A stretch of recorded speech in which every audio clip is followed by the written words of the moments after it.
My name is Dr. Michael Brown, and this is 3 Words, a bite-sized podcast about the simple, strategic, and yes, significant choices that all of us can make in order to be fully alive. Greg Dickerson's in the studio today, and man, he likes to talk about what it looks like, what it feels like, how to experience life to its fullest, what it looks like, and to experience life that is fully alive. You're going to love this episode. If you like adventure, if you like curiosity, if you like the conversation around risk-taking, you'll definitely want to listen in and enjoy this episode as I did. So Greg Dickerson, it took probably another 100 episodes before I could get you back into the 3 Words podcast studio. You know, you're sometimes hesitant to have these conversations with me in front of a camera, but we have some great conversations off camera. We do. And I just love our friendship. I love having conversations with you, and I'm excited to be able to share you with our viewers and listeners today. But because you've only ever been in one other episode, slow it down, from many years ago, most of our viewers and listeners don't know who you are. So maybe take a minute to share a little bit about yourself. Sure. Greg Dickerson, married to Martha Dickerson for over 20 years now. We have 2 kids. Amani was 18, and Jaden is 15. And so I work at a Midwestern university as a life design coach. I've been doing that for 4 years. Been in this area, I would say, close to 35 years now. Wow. So it's been a long time since I've been here. Well, we're in the same kind of industry. We're both kind of life coaches. I'm a life coach. Yes. You're a life design coach. We both work in higher education. So Yes. we have a lot of common interests. We have students. We have students that we work with, and we have kids that are athletes. And we're trying to become our very best version of ourselves and love our wives and raise our kids to be the best version of themselves. But Absolutely. But I'm excited to have a conversation that's probably somewhat related, but also a little bit unique. So I'm going to let you kick off our 3 words for today, which are... Take an adventure. Now, obviously, as a 7 on the Enneagram assessment, they call me the adventurer. Okay. So I was like, oh yeah, I love adventure. But why are those 3 words, why do they resonate with you? Why are they so important to you? You know, I've been thinking about this for a long time, and I would probably say because I'm an adventurous person, and it allows me to do 3 things. Okay. Be curious, take risks, and enjoy my life. And so those 3 things kind of sum up take an adventure. Interesting. So those are the 3 things that are values to you. Yes, absolutely. So let's talk about those. So what does it mean for you to be curious? To be curious, I think, to explore, to discover, to create, to innovate. I like to consider myself like the Lewis and Clark, with the machete, just trying to discover new things, try new things, experiment. And I think for me, that's been very valuable in my walk. Well, we've actually had some episodes that are actually along those lines, one of which come to mind with Dr. Tyler Swan's Try Something New. Yes. He literally is so curious. He'll take different routes home from work to home and driving just to be experiencing new things because our brains like that. Right, absolutely. And we like that curiosity. We like new things and so forth. But I'm guessing the life design work too, there's a lot of adventure because every human being you meet with and every student is so unique. Yes, absolutely. Absolutely. Go ahead. No, please. So as a life design coach, that's one of the things we try to help students understand is that, you're full of curiosity. So explore it. I mean, when you were a little kid, that's all you did was be curious and ask questions and try things. But somewhere along the line, maybe adolescent years, young adult years, we tend to lose that curiosity. And as a life design coach, I try to bring that curiosity back.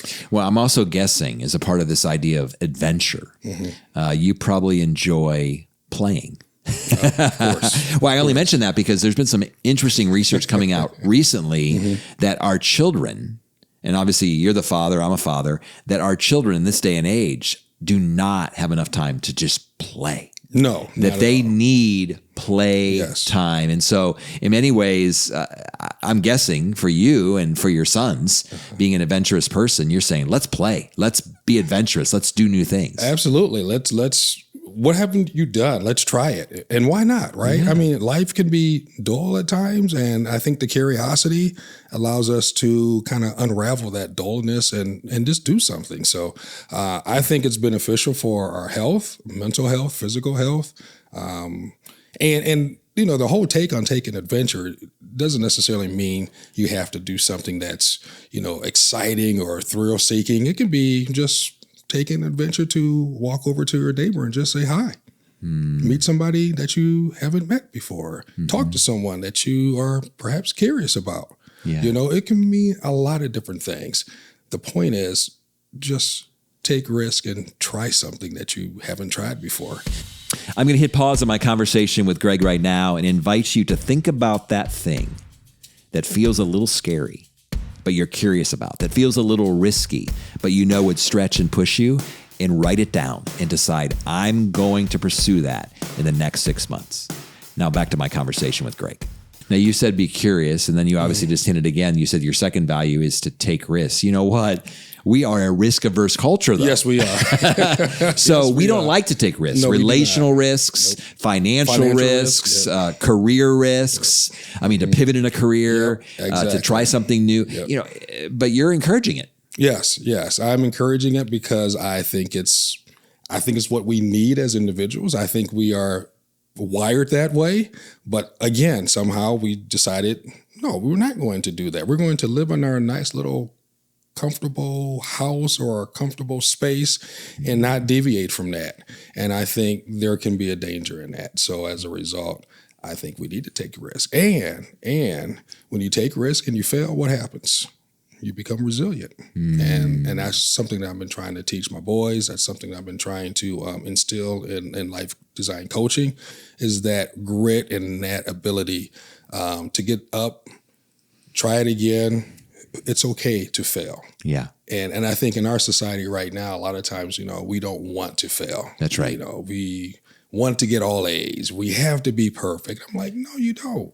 No, you don't. So it's okay to take risks. Failure is not fatal. Failure is not final. It's a pathway to greater things. Absolutely. Right? Yeah. So what do your boys and your wife think about your adventurous spirit? They think I'm crazy. I love it though. Because I mean, I ride motorcycles. Okay. I have gone whitewater rafting. And Michael, I can't swim. Okay, I jumped out of an airplane, skydive. Okay, I've just done some unique things, and the next thing that I want to do is actually scuba dive, but with sharks, and you know, in one of those tanks or one of those cages. Yeah, that's what I'm looking to do. That's my next adventure. But you said you can't swim. No, I can't swim. It's okay.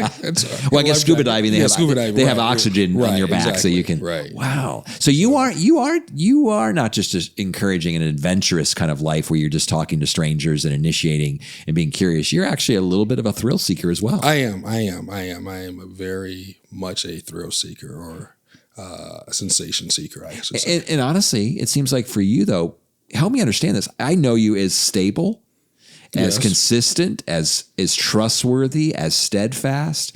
So you can still be all of those things while being adventurous. That's during the day and during the week. On the weekends, I turn into this thrill seeker. So does Martha jump on the back of your motorcycle and say, "Let's go"? She wants her own motorcycle. She owns her own? She wants her own. Well, see, you've converted her.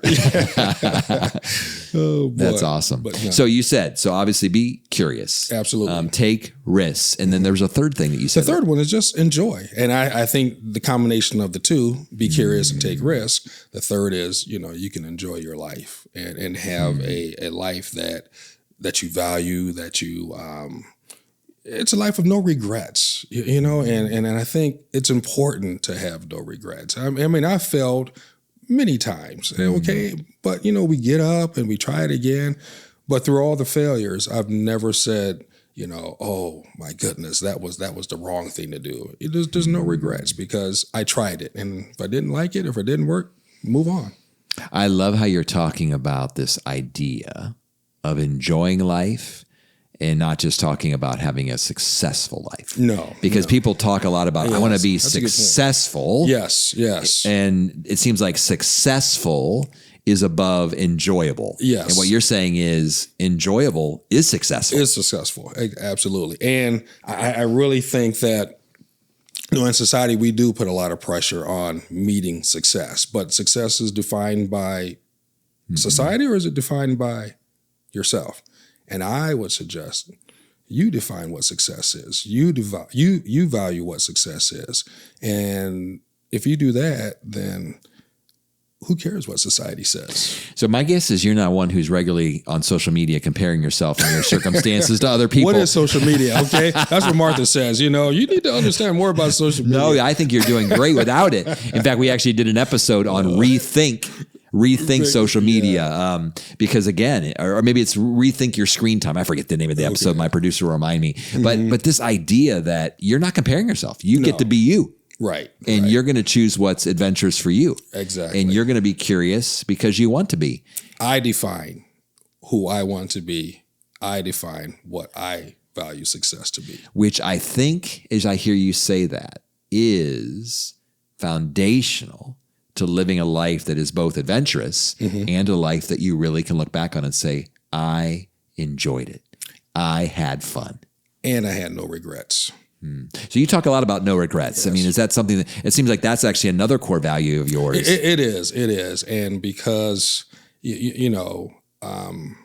I really think not living in the past is very beneficial. And so when I look back and I don't see any regrets, then I don't need to worry about what happened in the past. I look forward. I do the things that I would bring me joy. And so I'm not really concerned about what happened yesterday.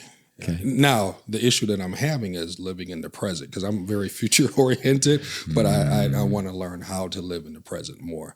But looking in the past is not something that I do often. Well, I think you'll enjoy our episode. I think it's in the first 3, Be Fully Present. It is hard. To be fully present. But I'm also guessing to be adventurous, you want to be present in your adventure. You want to be present in your curiosity. You want to be present in your risk taking. But you're thinking, I want you to plan for the future without being in your future. Yes.